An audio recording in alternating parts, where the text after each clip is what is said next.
Bienvenidos a quienes de pronto no alcancé a saludar ahorita. Espero que se sientan en casa, especialmente nuestros hermanos que vinieron de Guatapé también. Me encanta verlos por acá. Siéntanse bienvenidos. Gracias también por lo que han venido haciendo allá en este lugar tan bonito de nuestro país. Quienes nos están visitando, estamos por ahora en una serie, ya finalizando la serie de Zacarías, serie de profetas menores. Y hoy vamos a estar estudiando el profeta Zacarías, que es uno de los libros más largos dentro de los profetas menores del Antiguo Testamento. Déjenme comenzar con una canción que les va a saber a natilla y a buñuelo. ¿Ustedes recuerdan esa canción de Gustavo Quintero? Otro año que pasa y yo esperando. ¿Cierto? Se pasan los meses, se pasan los años. Cuando tú escuchas esa mención, otro año que pasa y yo esperando,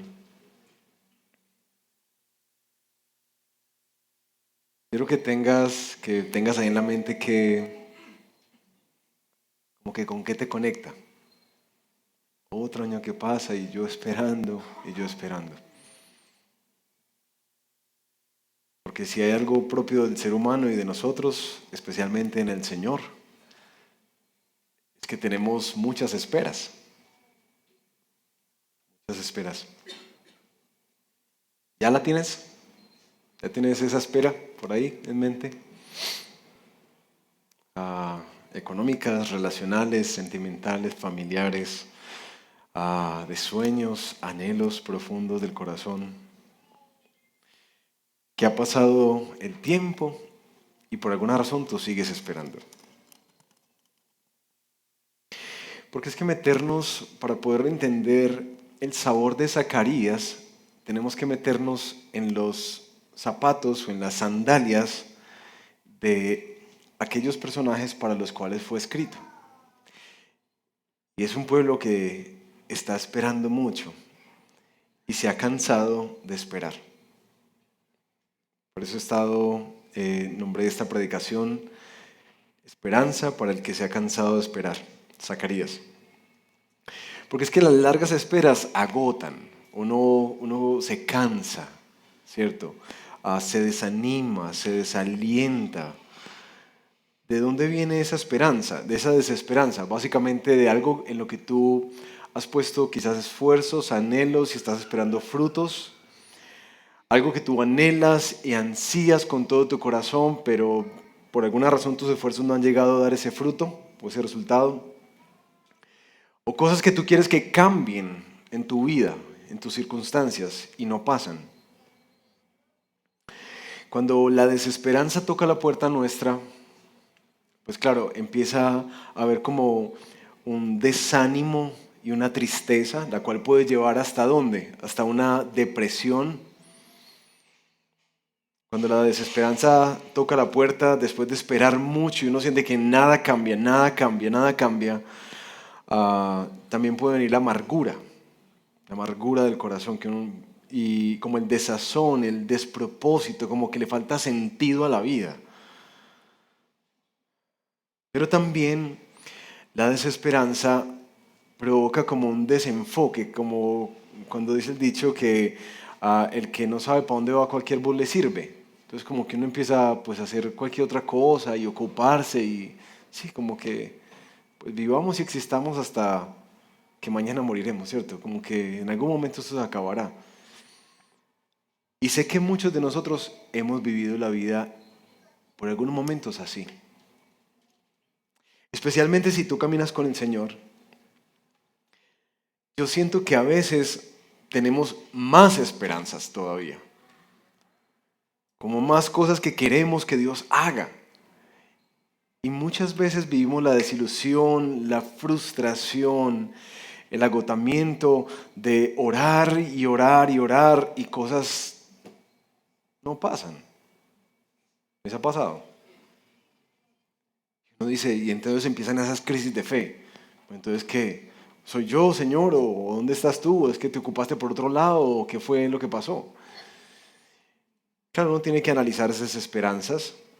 Sí, son esperanzas bíblicas, ¿cierto? O como nos ha mostrado mucho los profetas, quizás esperanzas que hemos impuesto a Dios en una teología de la prosperidad, como que lo que Dios quiere para nosotros es que nuestra vida no haya ni sufrimiento ni dolor y que todo marche perfectamente, que a nosotros no nos venga ni una muela.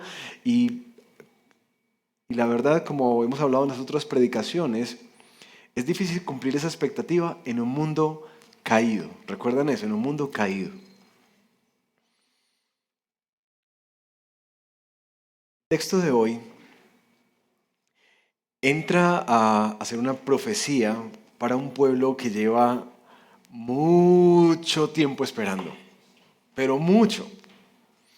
Porque ustedes saben que ya a partir de Ageo, la semana pasada, entramos a los 3 últimos profetas, que son los profetas post-exilio, ¿cierto? Los que vinieron ya después de los 70 años en Babilonia, vinieron para acá y están reconstruyendo. Así que este pueblo es un pueblo que no tiene una espera nada más de 18 años, al momento en que Zacarías escribe, sino que tienes que sumarle 70 años más de espera. Ustedes recuerdan que cuando estudiamos los profetas antes del exilio, Dios siempre, al lado de la advertencia y la exhortación, también añadía una promesa de esperanza, que Dios iba a restaurar, que Dios iba a multiplicar, que Dios iba a acabar con las naciones alrededor, que Dios iba a hacer muchas cosas. De hecho, en Jeremías 29, Dios despacha a este pueblo hacia el exilio con una carta en la que les dice, ánimo, porque ahí está el texto que muchos de nosotros no sabemos, ¿cierto? Yo sé los planes que tengo para ustedes, planes de bien y no de mal, a fin de darles un futuro y una esperanza. Así que cuando ellos salen para el exilio, ellos dicen, bueno, esto va a ser duro, pero cuando volvamos, el Señor nos va a restaurar. ¿Listo? Y ya han pasado 18 años. Otro año que pasa, y yo esperando, y yo esperando. Cuando tú te metes en el contexto de Zacarías, de Ageo, de Esdras, Nehemías, tú notas que este pueblo no solamente, la rebeldía no es solamente por su corazón, sino que es un pueblo que está como con las esperanzas caídas, porque no ven las promesas del Señor tomar lugar. Acaban de llegar a esa tierra y todos felices porque el rey Ciro por fin les dio los materiales que necesitaban para construir el templo. Dijeron, ahora sí, por fin se cumplió el tiempo. Y llegan allá y en cuestión de 2 años les paran la construcción del templo.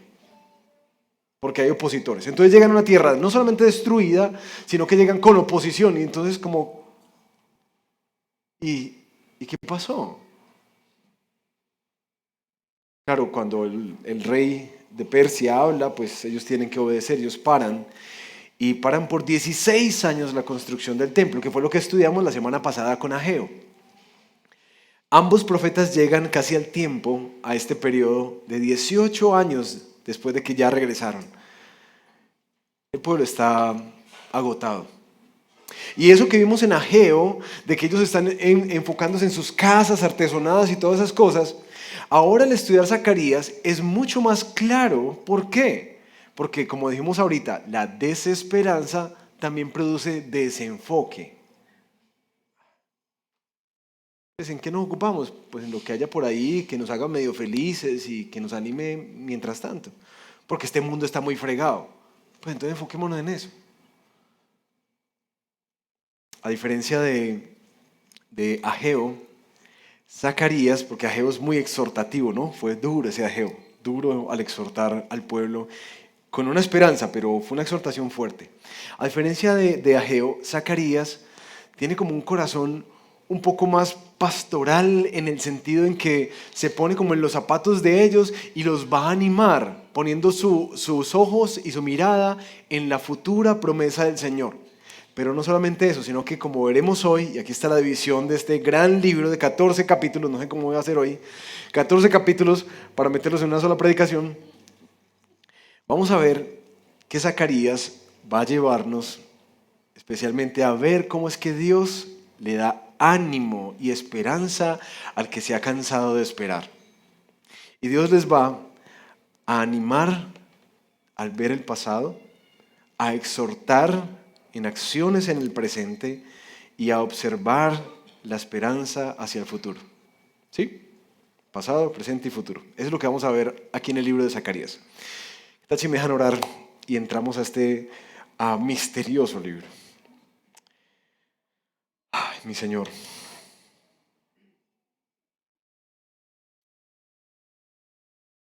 Tú nos conoces amplia y profundamente. Y cuando hablamos de esperanza y de esperas largas y prolongadas, sabes específicamente cómo esto necesitamos escucharlo hoy. Algunos por temas económicos y el agotamiento de estar viviendo un día a la vez.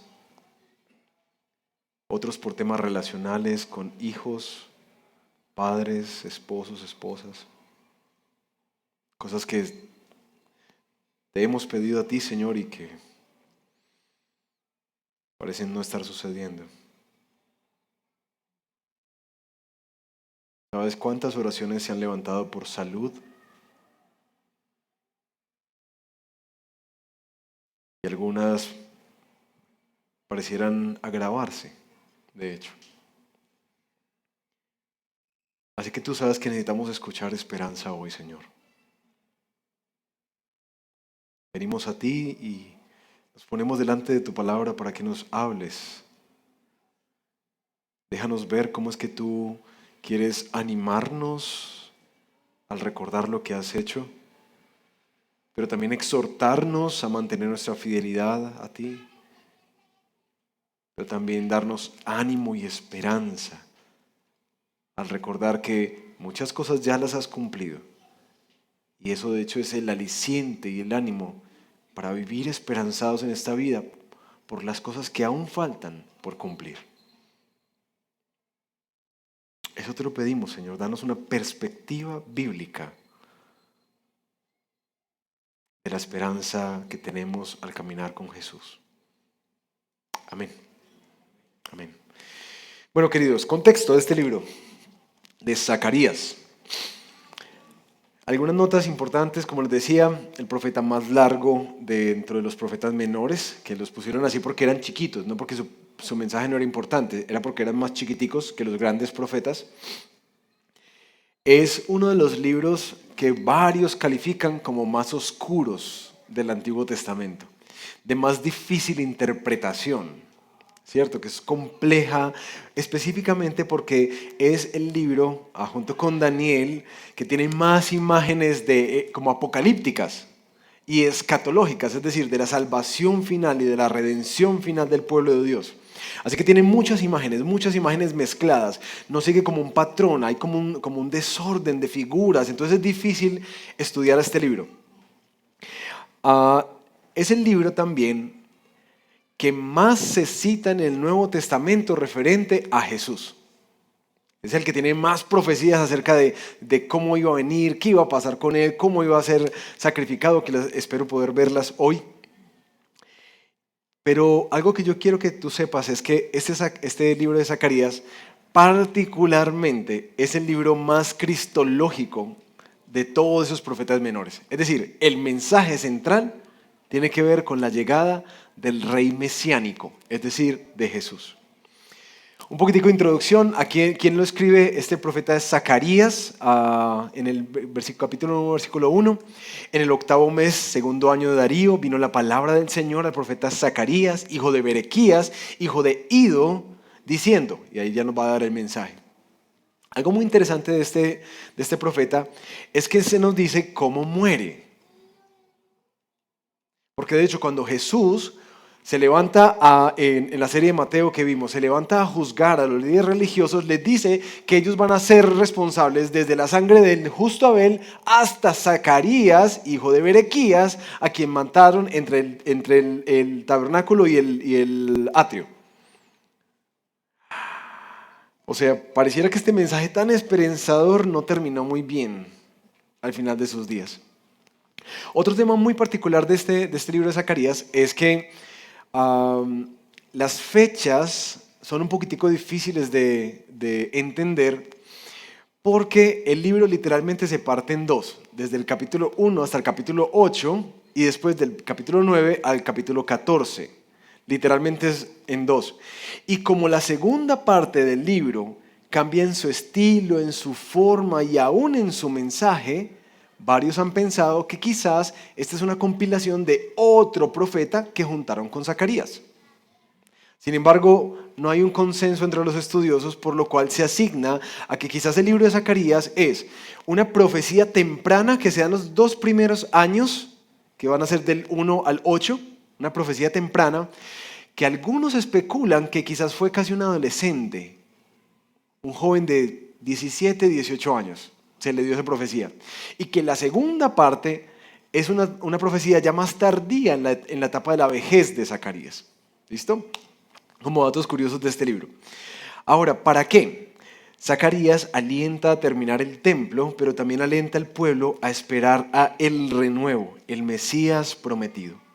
Entonces, vamos a meternos en Zacarías, pero por supuesto no vamos a poder leer todo el libro, ¿no? Es enorme. Así que yo espero que ustedes hayan podido ser muy juiciosos en leerlo durante la semana, ¿cierto? Para que estén familiarizados con sus Biblias ahí abiertas, porque vamos a estar saltando de versículos a versículos dentro del libro de Zacarías, a diferencia de lo que hemos hecho, digamos, como en el pasado. Vamos a arrancar con cómo es que Dios le da ánimo y esperanza a un pueblo que ha perdido la esperanza. Lo primero es que le da ánimo en Zacarías. El Señor se enojó mucho contra ustedes. Diles pues, así dice el Señor de los ejércitos, vuélvanse a mí, declara el Señor de los ejércitos, y yo me volveré a ustedes, dice el Señor de los ejércitos. No sean como sus padres, a quienes los antiguos profetas proclamaron diciendo, así dice el Señor de los ejércitos, vuélvanse ahora de sus malos caminos y de sus malas obras. Pero no me escucharon, ni me hicieron caso, declara el Señor. Sus padres, ¿dónde están? Y los profetas, ¿viven para siempre? ¿Acaso no alcanzaron a sus padres mis palabras y mis estatutos que yo ordené a mis siervos los profetas? Por eso se arrepintieron y dijeron, se arrepintió este pueblo que está escuchando. Como el Señor de los ejércitos se propuso hacer con nosotros, conforme a nuestros caminos y conforme a nuestras obras, así ha hecho con nosotros. La primera parte de Zacarías arranca con un ánimo, pero este ánimo se compone como de varios elementos en el presente. Primero es un ánimo que es bastante exhortativo, es decir, este ánimo es un llamado a que vuélvanse a mí. Y no sé si han dado cuenta la cantidad de reflexiones que los profetas hacen. Oye, mira la vida de tus padres, miren la vida de sus antepasados, miren lo que pasó. Es como una invitación constante a una reflexión. Vuélvanse y no sean como ellos, porque ¿qué fue lo que ellos hicieron? Ellos dijeron, Dios los llamó, pero ellos no escucharon ni le hicieron caso. Aprendan por favor de lo que ha pasado. ¿Por qué? Porque aunque están desalentados, ese desaliento también los ha llevado a apartarse del Señor, a desenfocarse de su llamado. Y lo vamos a ver más adelante en cosas que Dios sigue ajustando aún después de una disciplina tan larga. Luego, Zacarías les recuerda aquí, Dios les dice, ¿dónde están sus padres? ¿Y dónde los profetas? ¿No se dan cuenta que en últimas ellos ya pasaron y que todo lo que yo les dije sucedió tal como les había dicho que iba a suceder? Dios está mostrando que en últimas este pueblo, a pesar de estar desanimado, necesita volverse al Señor con sinceridad. Pero también que parte de ese volverse al Señor es una consciente reflexión, no solo de los actos pasados, lo que han traído como consecuencia, sino que todo lo que el Señor dice y promete, eso se hace. ¿Listo? Ese es el llamado para ellos. Vuélvanse, miren en el pasado. Todo lo que yo digo pasa. Pero adicionalmente, ahí es donde, quizás para quienes estuvieron estudiando Zacarías, empezaron a meterse como, y uy, ¿esta película qué fue? Porque Zacarías entra en un profundo sueño. Él tiene un sueño. Se duerme. Y en ese dormirse, experimenta 8 sueños, que quiero ponérselos ahí en muñequitos para que no se me duerman mientras los explico. ¿Listo? Ustedes los vieron en... Sí, aquí toca hacer, pero mejor dicho, malabares. 8 sueños en una sola noche, que son visiones que vienen de parte del Señor. Algo que hemos visto en el Antiguo Testamento, pues desde por allá de Génesis, cuando Josué interpretaba sueños, hasta ahorita entrado en Esdras, con Darío, que también tiene algunos, con Nabucodonosor, que tiene sueños. Dios habla en sueños también. ¿Listo? Ahora, tengan cuidado de no buscar esos libritos de interpreta tus sueños, ¿cierto? Porque realmente es el Espíritu Santo de Dios el que nos da esas claridades. Entonces, Dios habla a través de esos sueños y son 8 sueños en particular. El primero, unos 4 jinetes que patrullan la tierra y declaran que está en paz, que está como lista la tierra. Sin embargo, el ángel del Señor, que en el Antiguo Testamento algunos piensan que es una personificación de Cristo, una revelación de Cristo preencarnado antes de que se encarnara, dice, le pregunta al Señor, Señor, ¿hasta cuándo seguirás sin compadecerte de Jerusalén y de las ciudades de Judá contra las cuales has estado indignado estos 70 años? Aparece un ángel intercediendo delante del Señor y Dios responde en el capítulo 1, versículo 14 y 15.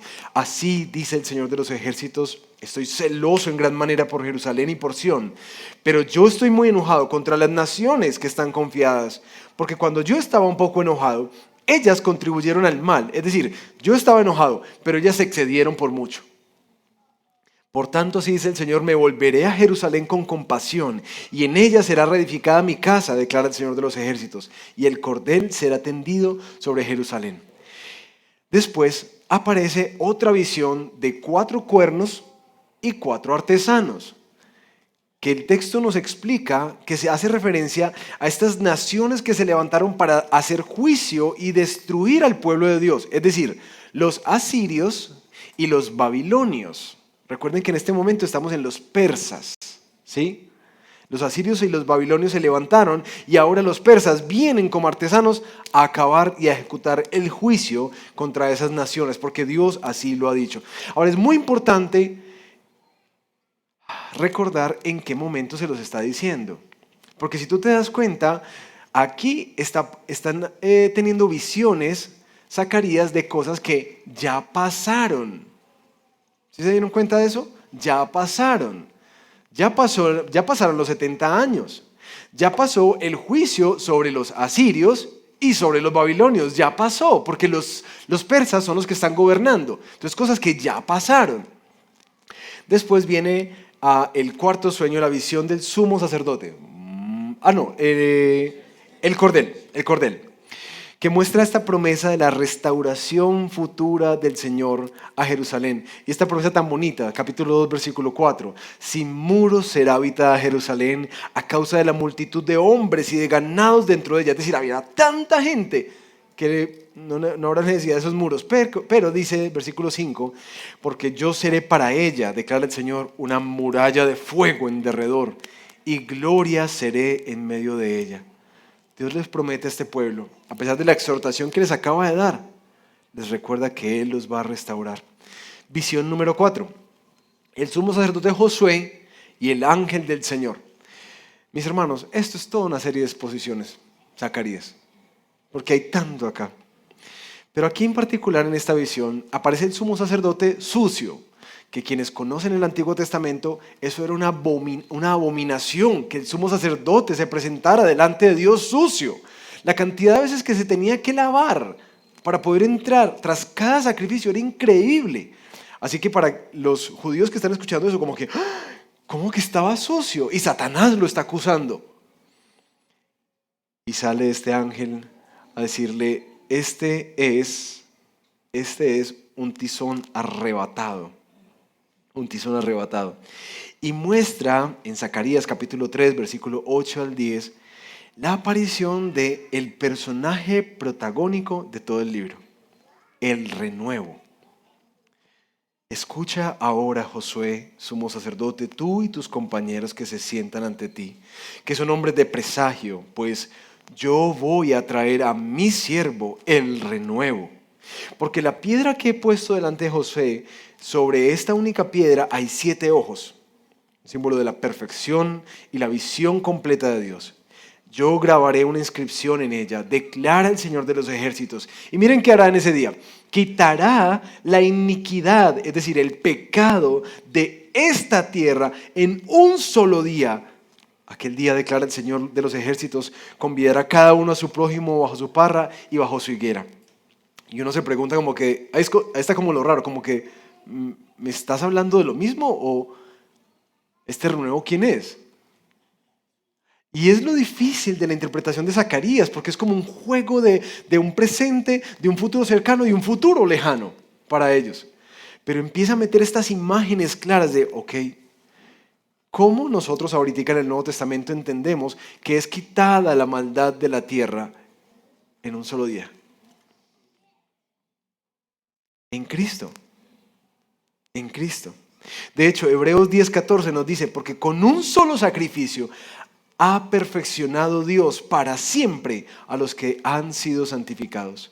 Una sola cosa, un solo día, la venida de Cristo, el renuevo de Dios. Entonces, toda esta maldad que este pueblo no ha aprendido a quitarse, por más disciplinas que han venido, Dios dice, ¿sabes qué? Yo la voy a quitar en un solo día.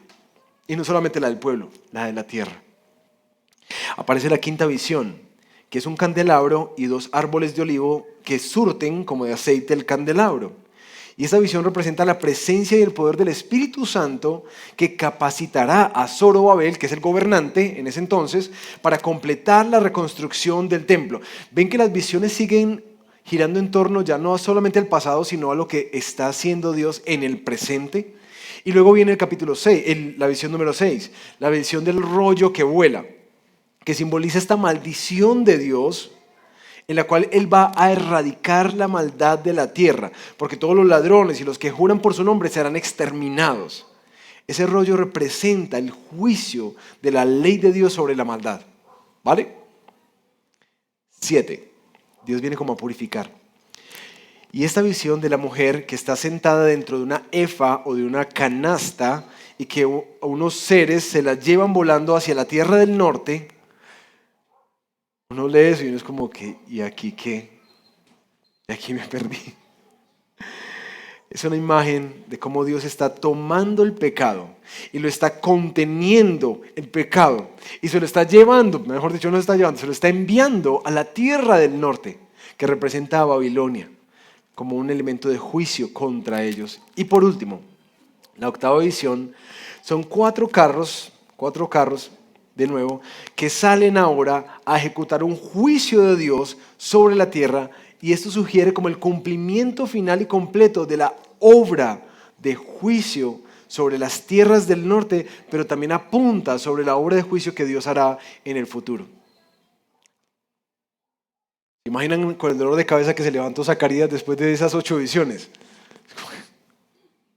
¿Y esto qué fue? Pero en últimas, cuando uno ve todas las visiones juntas, uno se está dando cuenta que Dios está recordándole a este pueblo lo que Él ha hecho y lo que Él está haciendo. Porque recuerden el momento de la historia en el que está pasando esto. Ya muchos de esos eventos están pasando y muchos están teniendo lugar. Así que Dios les está pidiendo a este pueblo desanimado, recuerden lo que yo hice, porque ese juicio yo lo hice.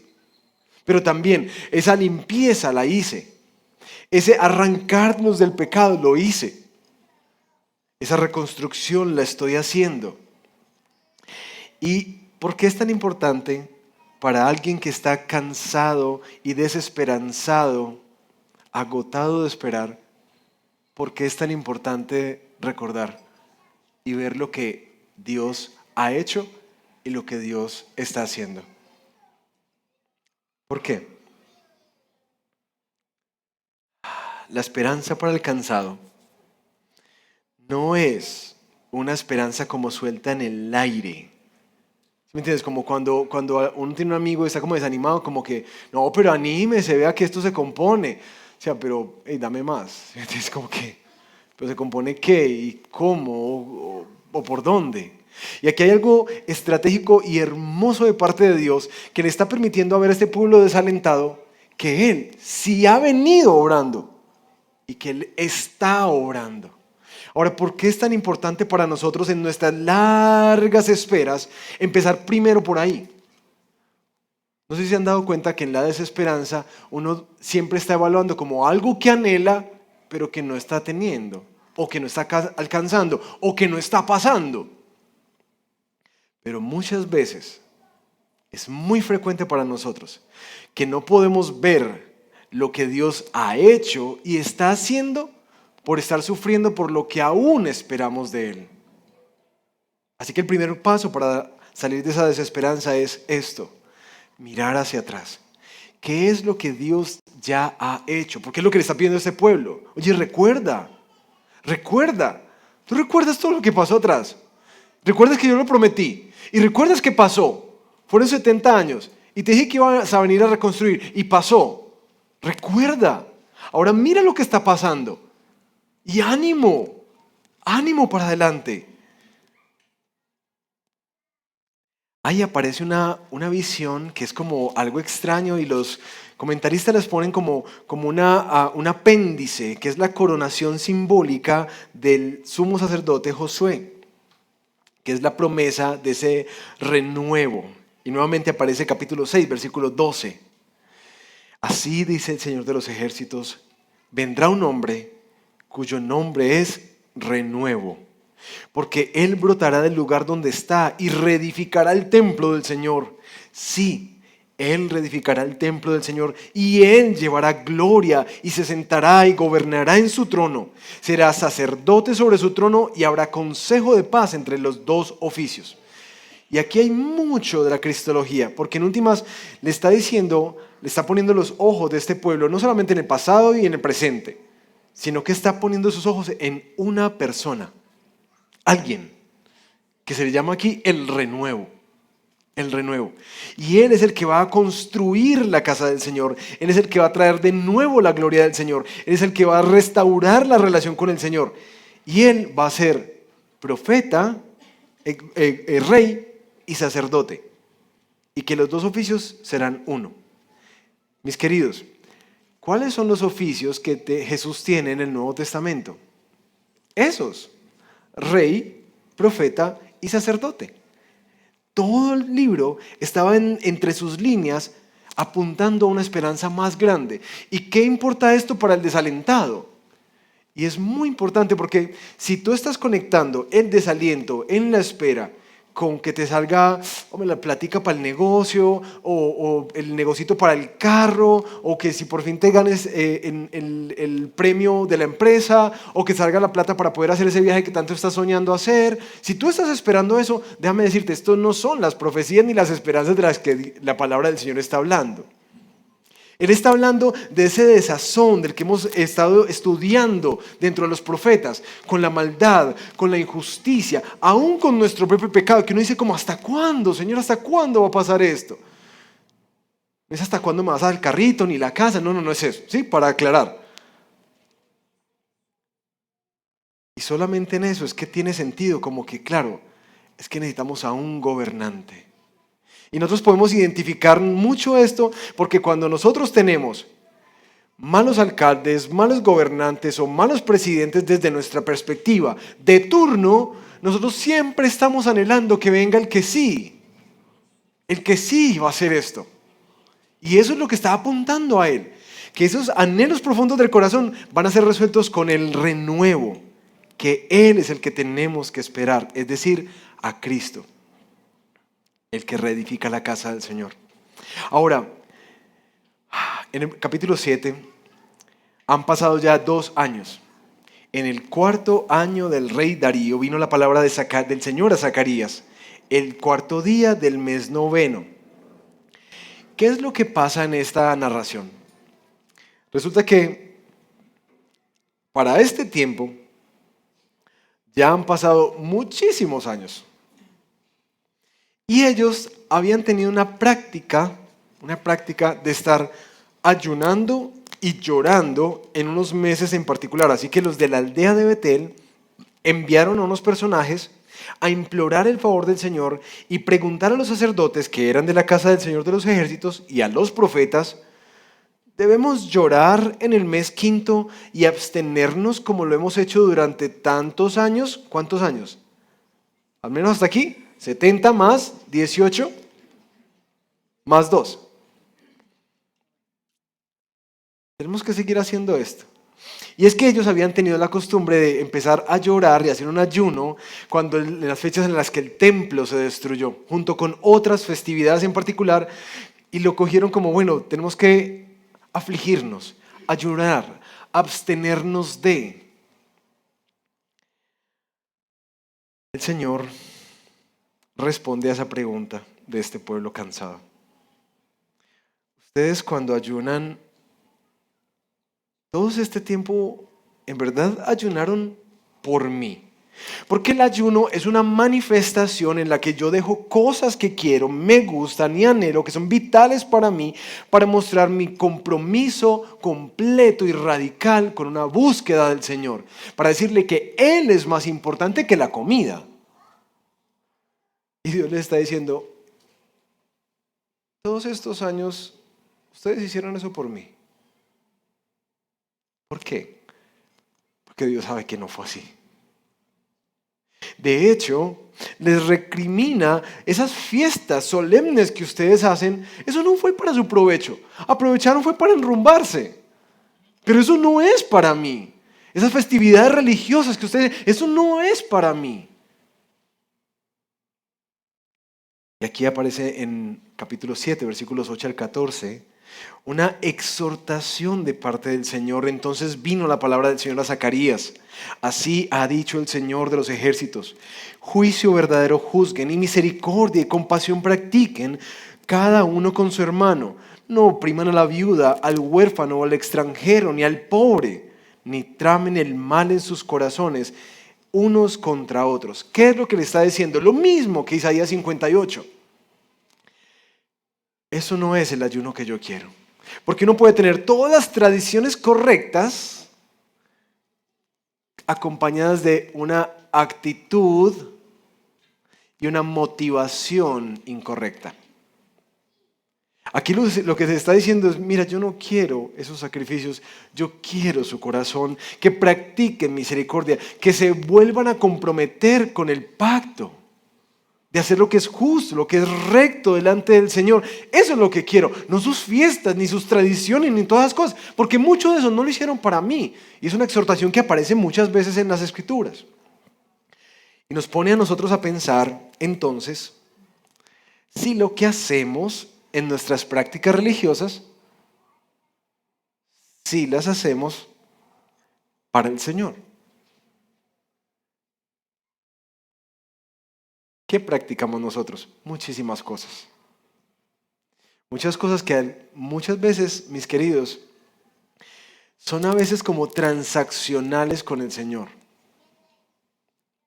Y quisiera ampliar mucho más en esto, pero cuando tú sientes que haces algo y Dios te debe, entonces bendición, abundancia, paz, no sé. En últimas, ¿eso lo hacemos por el Señor o lo hacemos por nosotros? Por nosotros, es transaccional. Y de hecho, cuando hacemos cosas, a veces en la fe nos hemos acostumbrado a hacer muchas cosas, como: voy a hacer mi devocional para que me vaya bien, el negocio sí se cierre hoy. ¿Sí? Entonces lo hacemos para poder ganar algo de Dios. No nos interesa Dios, nos interesa la bendición que Dios nos va a dar. Así que lo que nos interesa realmente somos nosotros mismos. Pero en otras ocasiones también hacemos algunas cosas como: uy, no, yo voy a ir a la iglesia, yo voy a diezmar, yo voy a servir en alguna cosa, porque si no lo hago, entonces el Señor me va a castigar. El Señor me va a quitar esto. El Señor me va a hacer que me venga una plaga, una enfermedad o alguna cosa por el estilo. Entonces, ¿esas prácticas son por el Señor o son por nosotros mismos? Por nosotros mismos. ¿Se dan cuenta de eso? Y claro, ambas en última son una desviación de lo que Dios realmente quiere. Y es que nosotros entreguemos nuestro corazón a Él. Que lo hagamos primero a Él. Y estos temores de la bendición y el temor de que Dios nos quite, en última son resueltas al mirar a la cruz. Es que es por gracia que el Señor nos trata. Por gracia que el Señor nos bendice. Por gracia que el Señor da y que el Señor quita. No es por lo que nosotros hagamos. Así que hay un descanso aquí en Cristo. Está esa exhortación de parte del Señor. Y luego, en últimas, aparece una promesa. Y otra vez, es tan complejo no ver esto en el Señor. Si este pueblo solamente se ha involucrado con Él y ha hecho todas las cosas que hace de una manera interesada, ¿por qué en el capítulo 8 empieza Dios a prometerles cosas? Es que como les dije la semana pasada, a uno le da esta rabia. Es como que, Señor, ¿pero por qué? Si no se la han ganado. Y es que nos ha dejado muy claro todos los profetas. Dios siempre ha sido el mismo Dios de gracia. Sí, espero que después de esta serie ninguno diga, ay, no, es que porque Dios era así y ahora es así. No. Dios siempre ha sido un Dios de gracia. ¿Sí? Capítulo 8 arranca Dios a prometer la restauración de Sión de una manera hermosa, hermosa. Y les dice, yo he celado a Sión, la ciudad del Señor, con gran celo. Sí, con gran furor la he celado. Es como una pasión que siente por esa ciudad. Así dice el Señor, yo volveré a Sión y en medio de Jerusalén moraré. Y Jerusalén será llamada ciudad de la verdad y el monte del Señor de los ejércitos, monte santo. Y aquí nos muestra que en últimas Dios no solamente quiere restaurar su gloria y su reino, sino que quiere un pueblo que camina en justicia, verdad, santidad. Es un tema que cruza todo Zacarías. Pero en medio de eso, justamente, es que Dios les dice, por ahí en el capítulo 8, versículos 16 y 19, una exhortación. Busquen la verdad, busquen la justicia, busquen la paz, no tramen el mal, no se mientan, porque esas cosas yo las odio. Interesante escuchar a Dios decir eso, ¿no? ¿Sabes qué odia a Dios? La injusticia. Las mentiras, las odia. También las piadosas, que no hay. Las odia. Cuando se trama el mal contra otro, cuando se quiere vengar del otro, cuando no se busca la paz sino el pleito, eso lo odia, abomina al Señor. Y les está dejando a este pueblo desalentado. Mira, claro, yo quiero que ustedes recuerden, pero aquí viene también una exhortación muy importante para ustedes, mis queridos. Es que en este presente yo demando de ustedes que caminen en santidad al Señor. Que hagan las cosas para mí y por mí, no esperando a que si haces algo, esa esperanza por fin Dios sí me la va a conceder. Esa oracioncita sí me la va a dar. Ese milagrito sí va a pasar. Porque es una manera egocéntrica de buscar a Dios y Dios les dice, yo no quiero eso. Especialmente la exhortación que les hace a este pueblo desanimado es uno, a que se enfoquen primero en las prácticas piadosas con los motivos correctos, sin transacciones. Y que sí, aunque hay una espera larga, que se mantengan fieles a lo que Dios ha demandado de ellos.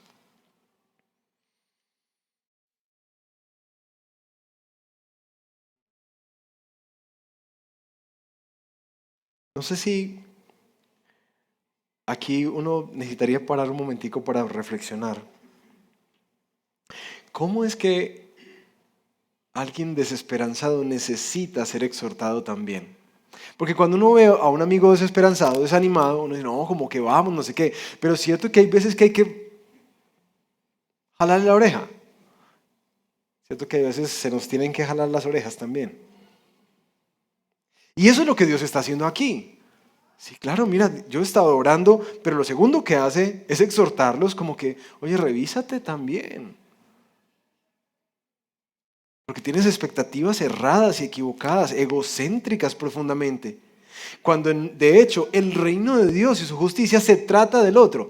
Si ustedes ven en la última exhortación del capítulo 8, que les dice: amen la verdad, amen la paz, juzguen con verdad, con juicio, no tramen el mal contra el otro, ni amen el falso juramento. ¿Ven que todas estas cosas se refieren a otro? ¿A otra persona? No solamente a nosotros mismos. Quieren decir, son acciones que nosotros hacemos hacia otra persona. Porque en últimas también reprende a este pueblo en pensar que se trata de ellos, cuando lo que Dios quiere es que el reino de Dios crezca en justicia a medida que nosotros también servimos, amamos y nos fijamos en el otro. No es para nosotros. La última cosa que Dios hace para dar esperanza a este pueblo cansado, la primera fue el ánimo, la segunda la exhortación, y ahora les va a dar una esperanza hacia el futuro. Los capítulos 9 al 14, quienes lo leyeron se dieron cuenta que no están fechados, no tienen fechas y están como en desorden, y tienen muchos elementos. Sin embargo, quiero enfocarme particularmente en lo que es el tema central de todas esas profecías, que tienen mucho más, pero para el ejercicio de esta predicación voy a enfocarme particularmente en lo que habla acerca del personaje principal. Todos estos eventos apocalípticos y escatológicos hablan del futuro reino de Dios, pero hablan de ese rey que viene a reinar. Y hay 4 cosas que nos va a decir y que uno puede ver con mucha claridad en el conjunto de las profecías. Primero, el anuncio de ese renuevo. El pastor que es rechazado, Zacarías 11, 4 al 17. Nos describe ese pastor que se rechaza, ¿cierto? Que se quita, que dice: no queremos más que nos pastorees. Todas esas figuras empezaban a mostrar en Zacarías quién era la persona que venía. ¿Quién era ese renuevo que venía de la casa de David? ¿Y quién era ese pastor? Un buen pastor, pero que iba a ser rechazado. Y uno va al Nuevo Testamento, inmediatamente en Mateo empieza a encontrar esas figuras refiriéndose a Jesús. Pero también Zacarías empieza a mostrarnos la llegada de este rey, pero es un rey humilde. Zacarías 9:9, justamente el texto que hace la conmemoración del día de hoy. Regocíjate mucho, hija de Sión, da voces de júbilo, hija de Jerusalén. He aquí tu rey vendrá a ti, justo y salvador, humilde y cabalgando sobre un asno, sobre un pollino, hijo de asna. Y aparece la entrada triunfal a Jerusalén en el domingo de Ramos. Más de 400 años hacia atrás. Y después Zacarías empieza a contar este tema del rey justo y humilde en Zacarías 9:9, en cómo en últimas la actitud de Jesús es una actitud humilde. Pero no solamente lo deja ahí, sino que también Zacarías anticipa el sufrimiento de este renuevo que venía a salvar. Pero nos dice Zacarías 11, versículos 12 y 13, que este pastor va a ser vendido. Adivinen por cuánto. 30 monedas de plata. 30 monedas de plata. Y resulta que dice Zacarías, capítulo 11, versículo 12 en adelante. Y les dije: si les parece bien, denme mi paga, y si no, déjenla. Y pesaron como mi salario 30 monedas de plata. Y entonces el Señor me dijo: arrójalo al alfarero, ese magnífico precio con que me valoraron, es decir, lo insignificante. Tomé pues las 30 monedas de plata y las arrojé al alfarero en la casa del Señor. Es muy interesante cuando tú vas a estudiar este cumplimiento de las profecías, no solamente el valor, sino que también dónde terminan las monedas en la narración de Mateo. Terminan en el templo y adivinen qué hacen con las monedas. Compran un lugar que se llama justamente del alfarero. Entonces como que empiezan a entrelazarse cosas dentro de esto, como que uno ve borroso en Zacarías, pero cuando llegas a Mateo uno dice, no, es que esto cuadra perfecto. Zacarías 12:10 anticipa que no solamente iba a ser traicionado y vendido, que le iban a dar la espalda, que le iban a vender, sino que también lo iban a traspasar. Cuando dicen, ustedes verán al que traspasaron. Y el sufrimiento de este Mesías se anticipa en el capítulo 13, en el versículo 7. Mi pastor despierta espada contra mi pastor, contra el hombre, compañero mío, declara el Señor de los ejércitos. Heriré al pastor y se dispersarán las ovejas. ¿Quién está hablando? ¿Quién cita literalmente eso? Jesús. Ahora, es impresionante que el que habla en el capítulo 13 es Dios mismo, que dice que Él mismo va a herir, a traspasar a su pastor, al pastor que Él levantó. Y uno dice, no, venga, eso ya es mucho. Es demasiado detalle que está refiriéndose una y otra vez. ¿A quién? A Jesús. Y hasta aquí es muy importante ver cómo Dios está cogiendo a este pueblo desesperanzado y lo está animando, recordándole la historia que ha hecho, lo que está haciendo, exhortando y jalando las orejas a que se enfoquen, a que vivan para el Señor y en santidad. Pero aquí les pone los ojos en el futuro. Lo particular para nosotros que leemos hoy es que ese futuro de ellos es nuestro pasado. ¿Me entendieron? Es decir, el futuro de ellos, lo que hemos leído hasta acá, es nuestro pasado. Es lo que conmemoramos en la Semana Santa. Es decir, todas estas cosas que ellos apenas se le estaban viendo, en los evangelios se nos narra y para nosotros hoy es las cosas que conmemoramos del pasado. Y esto es muy importante, mis hermanos, especialmente para nosotros, porque cuando pensamos en el desaliento, nosotros tenemos que recordar que estos hechos son aquellos que el Señor nos pide que recordemos. Que todo lo que Él ha dicho se ha hecho tal cual Él lo ha determinado. Y que todo lo que ha prometido para su pueblo, Él lo ha cumplido fielmente en la historia. Por favor, cuando en Semana Santa estés por allá, si estás en la finca, si estás acá, y estás viendo alguna de esas series que ponen porque toda la televisión se satura de Semana Santa, tú recuerdes, Dios lo prometió y Dios lo hizo. Dios lo prometió y Dios lo hizo. Porque esto es una cosa importante que este pueblo está recibiendo de parte del Señor. Yo lo prometí, yo lo hice. Pero para nosotros, al ver lo que para ellos era el futuro, para nosotros es nuestro pasado, nosotros lo vemos y dice, ay, Dios todo lo que se propone hacer, lo hace.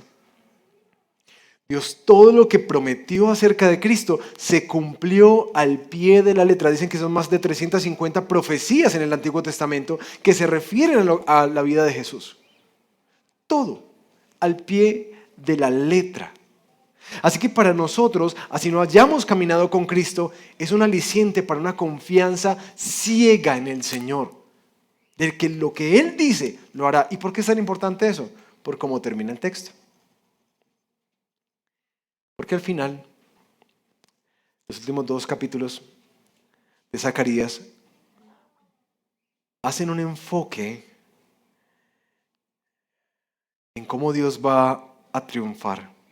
En aquel día, Zacarías 13:1, habrá una fuente abierta para la casa de David y para los habitantes de Jerusalén para lavar el pecado y la suciedad. ¿Quién hace eso en nuestra vida?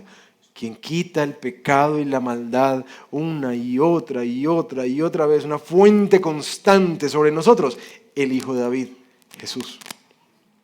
Pero termina la profecía proclamando al Señor como el Rey sobre toda la tierra. Y en últimas, un grabado: santidad al Señor, separado para el Señor, apartado para el Señor, que está en los cascabeles de los caballos, en las ollas, en todas partes, porque todo ha sido consagrado por fin para el Señor, sin pecado, porque Él reinará para siempre. Y es literalmente lo que Apocalipsis 11:15 dice: el reino del mundo ha venido a ser el reino de nuestro Señor y de su Cristo. Él reinará por los siglos de los siglos. ¿Por qué es tan importante esto, mis hermanos?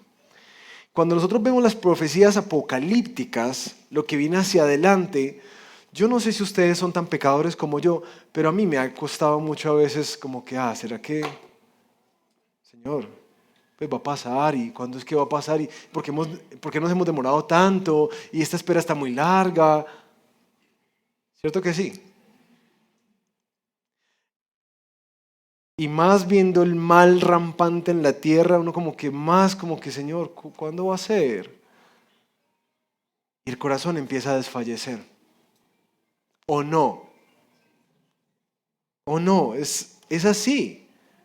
El corazón empieza a desfallecer. Pero por eso es tan importante, y me bendijo tanto este libro de Zacarías, al ver la manera en que Dios anima a los desesperanzados. Porque Él les anima llevándolos a recordar lo que Dios hizo y a ver lo que está haciendo y ser consciente de eso en gratitud. Pero también los exhorta a una vida en santidad y en compromiso con motivos correctos para el Señor. Y por último, les pone a visualizar el futuro, que para nosotros, en últimas, es el mismo ejercicio. Si tú has estado desesperanzado en tu caminar con el Señor, déjame decirte que este es el camino que Dios te invita a ti y a mí a recorrer. Primero, recuerda las cosas que Dios ha hecho en tu vida. Especialmente, recuerda las cosas que Dios prometió hacer y las ha cumplido. Recuerda y observa las cosas que hoy disfrutas, que por la gracia del Señor te las ha dado. No te fijes solo en lo que no tienes, porque te vas a hundir en un hueco. Te vas a hundir en un hueco. Primera invitación pastoral de Zacarías para nosotros: recuerda y observa cómo Dios está haciendo, quizás no lo que tú quieres, pero sí mucho más. Porque recuerda que Él tiene agenda. Él tiene agenda. Segunda, está esta advertencia de cuidado: vuelve al Señor y vuélvete con sinceridad. No dejes que el desánimo por aquellas cosas que anhelas ver del Señor en tu vida lleven a minar tu santidad personal, tu compromiso con el Señor. Porque en última, sí, a este pueblo desesperanzado y cansado también Dios le jaló las orejas. Porque cuando uno está desalentado, necesita eso. Enfócate y ponme primero en tu vida. Camina en santidad y para mi gloria. ¿Y cómo es que glorificamos a Dios? Claro, en nuestra piedad personal, pero también en la manera en que servimos y amamos con justicia, verdad, santidad a aquellos que están a nuestro alrededor. No dejes que la desesperanza te meta en ese hoyo negro que toda la vida se trata de ti. Que Dios nos envía siempre a ser instrumentos útiles en sus manos. Enfócate en el reino de Dios y su justicia. Las demás cosas serán añadidas. Y tercero, visualiza el futuro. Porque esta esperanza que ellos apenas estaban viendo así medio difusa, nosotros ya la vemos con mucha más claridad, pero todavía no está en Full HD. Todavía eso que anhelamos ver del Señor, de su gobierno, de su reinado, de ese rey que viene a juzgar con justicia y que restaurará todas las cosas, todavía no ha llegado. Y si tú como yo has luchado con esa desesperanza, a veces como que, ¿por qué tarda tanto? ¿Por qué tarda tanto? Yo quisiera animarte a ver Zacarías como una de esas cosas que pone una bandera para recordar: todo lo que Dios ha profetizado lo ha cumplido al pie de la letra. Eso es nuestra garantía de que todo lo que está escrito en la Biblia, que ha de venir, vendrá. Oramos.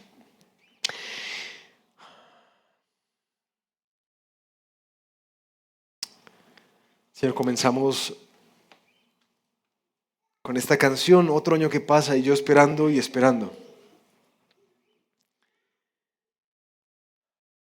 Pero creo que hoy tu palabra nos ha llevado a reconsiderar qué estamos esperando. Porque sé que muchos de esos anhelos que vinieron a nuestra mente, situaciones, a problemas, a deseos y sueños, que se sienten que se demoran. En últimas, parece que nos recuerdan a nosotros constantemente que se nos ha pedido esperar mucho más. No esas cosas sencillas y pequeñas que a veces vemos en comparación con tu venida, con tu reino de justicia y de bondad, con la restauración de todas las cosas, pero también con tu consuelo, con esa limpieza de los ojos, ese consuelo para el corazón cansado. Porque Señor, los anhelos de nuestro corazón solamente manifiestan que nosotros anhelamos tu venida.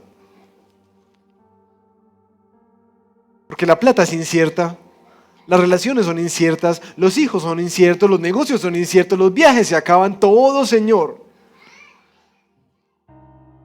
es pasajero. Pero la promesa que tú nos estás dejando aquí es muchísimo más grande. Te pido que alientes nuestro corazón a la luz de esa promesa. Que nosotros seamos un pueblo que esperas tu venida, tu gloria, tu reino. No como este pueblo esperando solamente tu favor, tus bendiciones y el milagrito. Purifica nuestro corazón para que nuestra adoración sea genuina, verdadera, Señor. Y mientras esperamos, rodeados de todas estas calamidades, estos sufrimientos, como decía Pedro, que acontecen a todos los hermanos del mundo, Señor, alienta nuestro corazón. Por favor, no permitas que nos metamos en ese hoyo negro de la desesperanza. Y mucho menos no permita, Señor, que nosotros nos pongamos en el centro del universo. Porque el centro eres tú. El centro es tu historia. El centro es tu gloria. El centro es tu plan. Ahí es donde nosotros nos sentimos realizados y felices. Ahí es donde está nuestra paz, nuestra shalom. Esa paz integral de Dios. Por favor, Señor, amplía nuestra visión hoy, especialmente a mis hermanos y hermanas que yo sé que muchos están muy cansados. Muy cansados. Te pido, Señor, por favor, déjanos ampliar nuestra visión, amplíala. Pero especialmente déjanos poner nuestros ojos donde Zacarías quería que este pueblo desesperanzado y agotado lo pusiera. Es en Cristo Jesús nuestro Señor.